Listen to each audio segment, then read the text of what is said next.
Hello everyone and welcome to this lesson where we'll begin to discuss the evolution of our own species, Homo sapiens. In the last few lessons we have looked at some of the basic elements of the speciation process and seen how different mechanisms can all contribute to the evolution of new species. The most important of those mechanisms was natural selection. In the past few years I have brought into this module an area of research that I find particularly fascinating, and that is how Darwinian ideas apply to the evolution of our species and what this can then tell us about ourselves. For example, why we think and behave in the way that we do, why we make certain decisions, why societies function as they do. Last week marked the set date for your final piece of assessment in this module, and we will look at that in the next slide. The assessment brings together your learning so far in evolutionary biology and applies it to the evolution of Homo sapiens. It turns out that the evolutionary history of our species is an unbelievably fast-changing field of research, and almost everything about it is out of date, quite literally, within a few months. It is an area of research that grabs the public attention too, and many popular science magazines, like New Scientist, feature stories on human evolution regularly. Many of the key aspects of the story are unknown.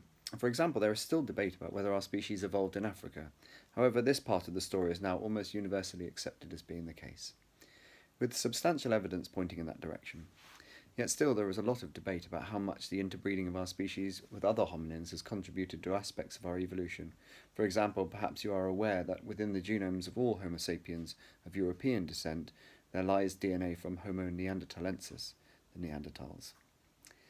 And here is another confusing aspect of the story. Neanderthals have been given their own species name and have quite distinct phenotypes, discernible from the fossil evidence we have of their bones, teeth, and remains of their societies, like art and burial customs, and yet we know that Homo sapiens bred with Neanderthals, hence their DNA being incorporated into our genomes, and yet from our definition of species we know that not being able to breed with another population is a defining aspect of being a separate species. So it turns out that the actual speciation events to split our species off from a common ancestor are a bit confused.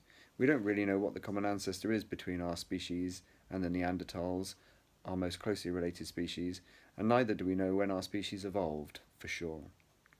Up until fairly recently, scientists estimated that our species evolved maybe 150,000 to 200,000 years ago, or 1.5 KYA to 2 KYA as it is written, in East Sub-Saharan Africa, around the Great Rift Valley area.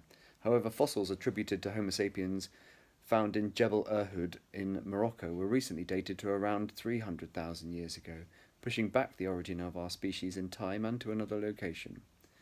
So many theories are flying about concerning when, how, and where our species evolved, and I will now take you on a journey through a brief introduction to all of this. Please do not worry about trying to follow all of the complex current research, because we are only studying at level 4, and the ideas underpinning evolution are still new to you, but this topic will give you the opportunity to see how these evolutionary processes apply to the evolution of one species, ours.